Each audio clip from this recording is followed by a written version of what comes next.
Colby Covington got into it with a Jorge Masvidal fan last night at the Miami Heat game. Hey, this is Georgia City, brother. This is Georgia City. 305 Masvidal. Colby, goodbye. Do something. We gotta go out in the middle. Hold up. Georgia City. I don't even know who you are. Michael Bisping and Anthony Smith debate how many Jim Millers could Brock Lesnar fight at the same time. As you guys know, Jim fights at lightweight and Brock fought at heavyweight. Anthony Smith says it's 50-50 that Brock could even beat one single Jim Miller. Let me know if you guys agree with Anthony in the comments. Brock Lesnar versus Jim Miller. Yeah, exactly. How many Jim Millers could Brock Lesnar beat? Not many. Not two. Not two. No. 1 1/4. One, maybe. If Jim gets a hold of a neck or something. Listen, I love Jim Miller, but Brock Lesnar could beat Jim Miller. Maybe. That's what, I think that's a 50-50. If right, Brock Lesnar lands big, Jim Miller goes to sleep and dies. You're going to take $50,000 on your bank account and you're going to bet it on Jim Miller or Brock Lesnar. You're putting it on Brock Lesnar all day long. I'm not sure I would. You're out of your mind. And listen, I love Jim Miller. And maybe I have so much love for Jim Miller that I can't imagine him not catching Brock Lesnar in a submission. That guy's nasty on the ground. On the street. Definitely Jim Miller on the street. Oh my God, you are out of your mind. In an MMA fight? No, two Jim Millers, Jim Miller and Dan Miller. Two brothers, the Miller brothers. That's a bloodbath. That's a bloodbath. They smoke Brock. They smoke Brock. UFC 300. Tag team. After watching the podcast with Theo Von, Ian Garry tells Sean Strickland to seek mental help. Speaking to MMAfighting.com, Ian said, I don't personally care what happened in his childhood, what happened in his past that has him the way he is now. I don't care what happened. Don't attack and project your pain onto other people and other people's families because you can't deal with it correct.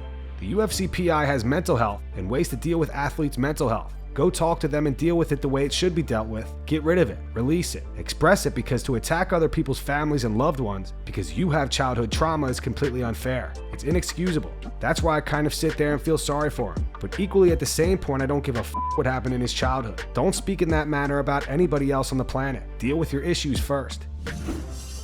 Renato Moicano explains why Paddy Pimblett gaining tons of weight while out of camp is terrible for his career. Renato says it's not like Paddy is carrying muscle because he's round. He fought December 16, so less than 3 weeks, my brother. And now he's looking like an old retired fighter, my brother. Fat as and was not only that time. Every time you see Paddy Pimblett, we see that he fights and then he just become obese after the fight. And I think that's going to be very detrimental for his career, because in the end of the day, fighters, they have to be ready, they have to be on shape, otherwise you're just messing up with your whole system. You should take care of your health, my brother, because as a lightweight walking with 190, and it's not like you muscle or something, it's muscle or something. The guy is round, my brother. Look at his face, and that's never going to be a good thing, my brother. Get that much weight and get that crazy fluctuate about your weight, and he definitely should consider to join a diet program, my brother. We have to remember, after our careers, we're going to be regular people, just living. And if you're doing that as an athlete, imagine when you stop fighting. Paulo Costa believes he will fight Conor McGregor one day. Speaking to MMAfighting.com, Paulo said, I think we're going to fight. He's moving up and we don't have too many middleweight guys right now. My style and his style is a good matchup. I would not try to take him down and him either. He's huge, strong. He's an exceptional fighter, I think. One of the best of all time. Sean O'Malley discusses his back and forth with Ilia Topuria. Sean doesn't get why Ilia won't fight him if he considers him an easy fight. Something I've never understood. I'm clearly, whether you guys agree or not, UFC thinks so. I'm a potentially a massive star. I'm a star already.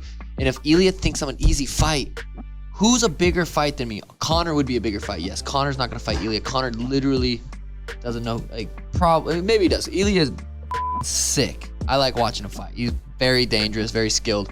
But if I'm an easy fight for these guys, I don't know why. It was back in the day when I was calling out Dominic Cruz, calling out Cody Garbrandt, and they were like, he sucks, I'm not going to fight him. Why not fight the guy, an easy fight with a big mouth and a big name? Why not? I don't get it. I mean, they're probably not stupid too. And he is a very good striker. He's probably got very good coaches. They see you and they potentially see you as a problem. 100%. You're very long. You switch your stances. You're way taller than him, way bigger than him, faster, more accurate. They're probably like, you know what? Let's talk, but avoid it. Maybe. I don't know. Yeah, I mean, if he goes out there and beats Volk, and I go out there and beat Cheeto, that fight's happening next. That's just what's happening. And he just busted 100K on Twitter, which is... Ilia just busted 100K on Twitter? Yep. Oh, congratulations, Ilia. That's cool. I did that in 2016. Jokes. Yeah, but back to that's some good juice, and hopefully that fight happens in the future, because that's a fight, I mean, would be f***ing sick. How long have you been watching UFC? Dricus Du Plessis reveals he received a fine for jumping over the cage to greet Donald Trump. This took place after Dricus defeated Robert Whittaker at UFC 290. Dricus was warned multiple times prior to the fight to not jump over the cage. However, he says once he saw Trump's reaction to his win, he couldn't resist. Speaking to Fight Insight, Dricus said that was the initial fine for jumping over the cage. They told us beforehand, if you jump over, you're getting a $10,000 fine. I was like, I don't know why these guys keep on hammering about me jumping over the fence. I've never done it before. It was literally the last instruction I got just before walking into the cage. After the fight, I looked to the side and Trump stood up and gave me an ovation.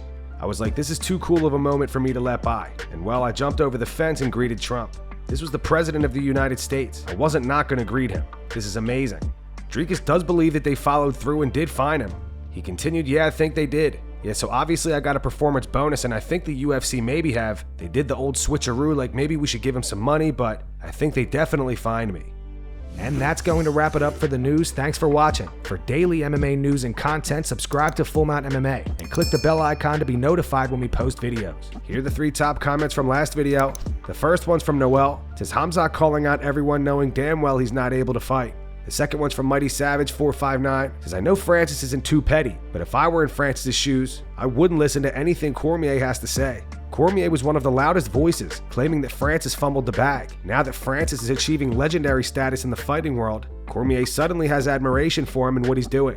Francis, keep doing what you're doing. The final one's from Emmanuel. Says, honestly, having Alex Bejeda as a champ is so good for the UFC. Man is always actively training without injuries and is always ready to fight for the belt or defend it, not like other champs who like to hold the division. Those were the 3 top comments from last video. If you want to be featured in the next one, all you have to do is comment down below. And if you missed yesterday's news, click the video on screen right now to get caught up.